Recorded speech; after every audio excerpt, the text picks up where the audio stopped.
कहानी की शुरुआत होती है एक अनाउंसमेंट से जहां एक अनजान आवाज कुछ खौफनाक रूल्स समझा रही होती है। वो कहती है कि इस जानलेवा गेम में आखिर तक सिर्फ एक इंसान ही जिंदा बचेगा। स्कूल, घर और जेल को सेफ जोन बनाया गया था, लेकिन वहां पहुंचने के लिए खिलाड़ियों को सिर्फ तय रास्ते पर ही चलना होगा। अगर कोई घास को छू ले या रास्ते से हट जाए तो उसकी तुरंत मौत हो जाएगी। और अगर कोई खिलाड़ी पूरा चक्कर लगाकर किसी दूसरे खिलाड़ी से आगे निकल गया तो पीछे वाला इंसान मर जाएगा। अचानक 80 लोग एक अजीब जगह पर खड़े दिखाई देते हैं। किसी को नहीं पता कि वो यहाँ कैसे आए। तभी आवाज फिर चिल्लाती है, भागो या मरो। डर के मारे सब लोग दौड़ने लगते हैं। इन्हीं में वेरोनिका नाम की लड़की भी थी जिसने अपनी छोटी बहन को कैंसर से खो दिया था। बाद में उसे पता चला कि उसे भी वही बीमारी है, लेकिन इलाज और मेहनत से वो ठीक हो गई। एक दिन हॉस्पिटल से लौटते वक्त तेज सफेद रोशनी आई और अगले ही पल वो इस मौत की रेस में पहुंच गई। घबराहट में उसका पैर घास पर पड़ गया और अगले ही सेकंड उसका सिर धमाके से फट गया। ये देखकर सब लोग दहशत में आ गए। अब उन्हें समझ आ चुका था कि ये कोई खेल नहीं बल्कि मौत का मैदान है। पार्ट 2। बाकी लोग जान बचाने के लिए भागने लगे। एक बूढ़ा आदमी पीछे छूट गया क्योंकि वो ठीक से चल नहीं पा रहा था। इसी दौरान एक बहरे लड़का और लड़की भी दिखाई देते हैं जिन्हें अचानक आवाजें सुनाई देने लगीं। उनके लिए ये किसी करिश्मे जैसा था क्योंकि उन्होंने कभी कुछ सुना ही नहीं था। वहीं एडी और जस्टिन नाम के दो दोस्त भी इस रेस में थे। दोनों समझ नहीं पा रहे थे कि आखिर यहाँ आए कैसे। तभी उन्होंने एक आदमी को रास्ते से हटकर भागने की कोशिश करते देखा। अगले ही पल उसका सिर भी फट गया। अब सबको नियमों का डर समझ आने लगा। थोड़ी देर बाद सभी लोग एक जेल तक पहुंचे। वहां एक छोटी एशियन लड़की सीढ़ियों से गिर गई और उसका पैर बुरी तरह टूट गया। उसका छोटा भाई लोगों से मदद मांगता रहा लेकिन कोई नहीं रुका। सिर्फ जस्टिन उनकी मदद के लिए आगे आया। वो और एडी मिलकर लड़की को एक कमरे तक ले गए, मगर एडी को लगा कि बच्चों को साथ लेकर भागना नामुमकिन है।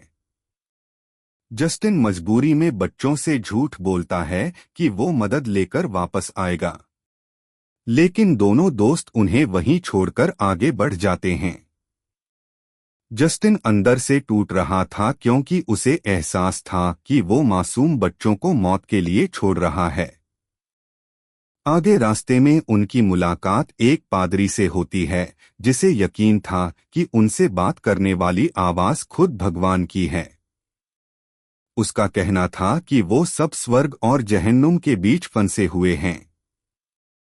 लेकिन एडी और जस्टिन उसकी बातों पर यकीन नहीं करते।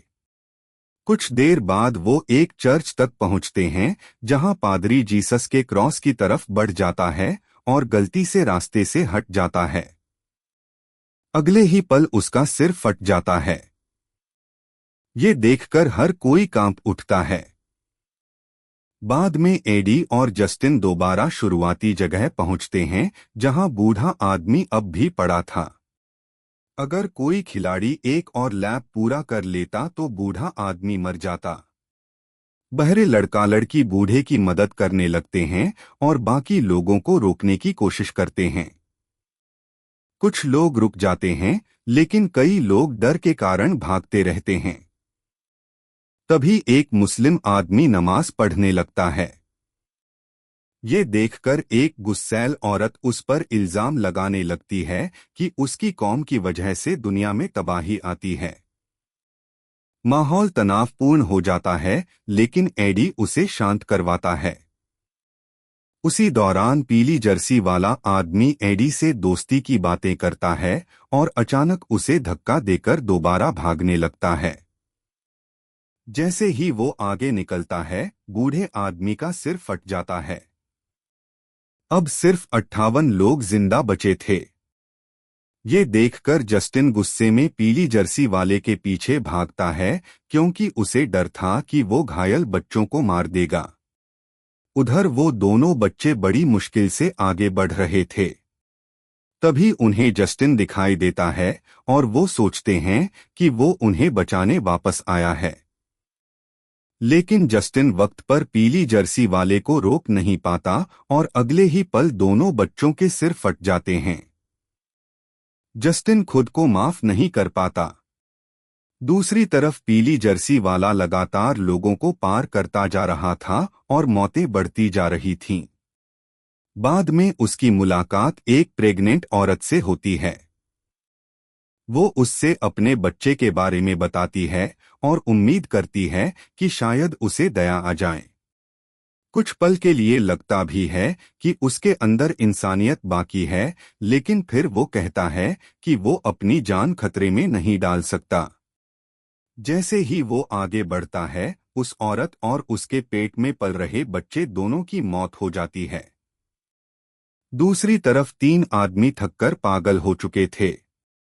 उन्होंने लोगों को रास्ते से धक्का देकर घास पर गिराना शुरू कर दिया ताकि बाकी लोग मरते जाएं और उनके जीतने के चांस बढ़ जाएं। अब पूरी रेस खून और चीखों से भर चुकी थी। कुछ देर बाद एडी और जस्टिन एक घर तक पहुंचते हैं। जस्टिन को वहां एक लाश दिखाई देती है और वो समझ जाता है कि कोई कातिल आसपास मौजूद है। जैसे ही वो आगे बढ़ता है, अचानक एक तीर उसके गले में आकर लगता है। जस्टिन वहीं गिर जाता है और उसकी मौत हो जाती है। जब एडी अपने दोस्त की लाश देखता है तो पूरी तरह टूट जाता है। फ्लैशबैक में दिखाया जाता है कि अफगानिस्तान की जंग में एक धमाके में एडी की टांग उड़ गई थी।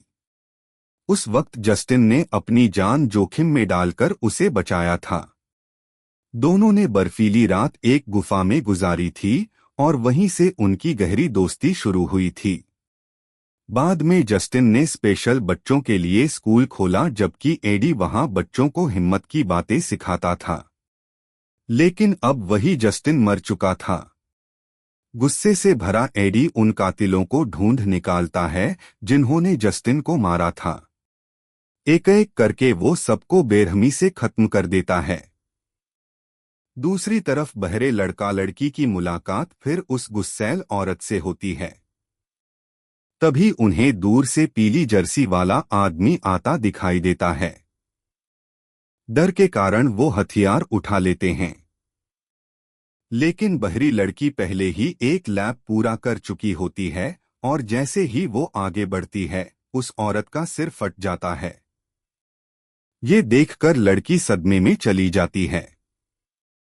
अब सिर्फ कुछ ही खिलाड़ी बचे थे। बहरी लड़की डर और सदमे से टूट चुकी थी। वो रहस्यमयी आवाज से इशारों में कहती है कि मरने से पहले वो सिर्फ एक बार म्यूजिक सुनना चाहती है।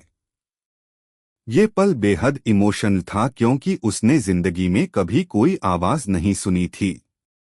तभी उसका दोस्त उसे समझाता है कि वो दोनों मिलकर यहाँ से निकल सकते हैं। कुछ देर बाद दोनों चर्च तक पहुंचते हैं। तभी वो लड़का लड़की को किस करने की कोशिश करता है, लेकिन लड़की कहती है कि वो उसे सिर्फ दोस्त मानती है। लड़का शर्मिंदा होकर वहां से चला जाता है, लेकिन बाद में वो खुद पर काबू खो देता है और लड़की के साथ जबरदस्ती करने लगता है। लड़की किसी तरह बचकर भागती है। बाद में गुस्से में वो उसे घास में धक्का दे देती है और उसका सिर फट जाता है। लड़की फूट फूट कर रोने लगती है। तभी घायल पीली जर्सी वाला वहां पहुंचता है, लेकिन लड़की अचानक उस पर हमला कर देती है और उसे मार डालती है। अब सिर्फ 3 लोग बचे थे, एडी, बहरी लड़की और एक बेघर औरत। बेघर औरत लड़की पर हमला कर देती है, लेकिन तभी एडी पहुंचकर उसकी गर्दन तोड़ देता है। इसके बाद एडी और लड़की को अजीब लटकी हुई एलियन लाशें दिखाई देती हैं। तभी लड़की अचानक एडी को घास में धक्का देने की कोशिश करती है, लेकिन एडी अपने क्रचेस की वजह से बच जाता है। फिर वो लड़की का गला दबाकर उसे मार देता है। अब इस जानलेवा खेल का सिर्फ एक ही विजेता बचा था, एडी। रहस्यमयी आवाज एडी को जीत की बधाई देती है। एडी गुस्से में पूछता है कि आखिर वो कौन है और ये जगह क्या है। तब खुलासा होता है कि ये सब एक एलियन स्पीशीज का खेल था। वो पूरी गैलेक्सी से लोगों को अगवा करके इस मौत की रेस में डालते हैं और आखिर में सिर्फ एक सर्वाइवर चुनते हैं। एडी को बताया जाता है कि अब उसे दूसरी दुनिया के विजेता से लड़ना होगा। ये सुनकर एडी टूट जाता है और खुद को मारने की कोशिश करता है, लेकिन अब घास उसे नहीं मारती। वो पहाड़ पर चढ़ता है और तब उसे पता चलता है कि वो धरती पर नहीं बल्कि किसी दूसरे ग्रह पर है। बाद में वो उन टावर्स तक पहुंचता है जहां अजीब एलियन लाशें लटक रही थीं। तभी तेज सफेद रोशनी फिर दिखाई देती है और एडी एक नई जगह पहुंच जाता है। अब आवाज उसे आखिरी गेम के नियम समझाती है। अगर उसने जमीन या आसमान में बनी एनर्जी फेंस को छुआ तो वो तुरंत मर जाएगा। तभी एक विशाल स्पेसशिप वहां उतरती है और उसके अंदर से एक डरावना एलियन बाहर आता है। यही एडी का फाइनल दुश्मन था। एडी अपनी गर्दन चटकाता है और आखिरी लड़ाई के लिए तैयार हो जाता है। लेकिन फिल्म यहीं खत्म हो जाती है और ये नहीं दिखाया जाता कि आखिर एडी जीतता है या हार जाता है।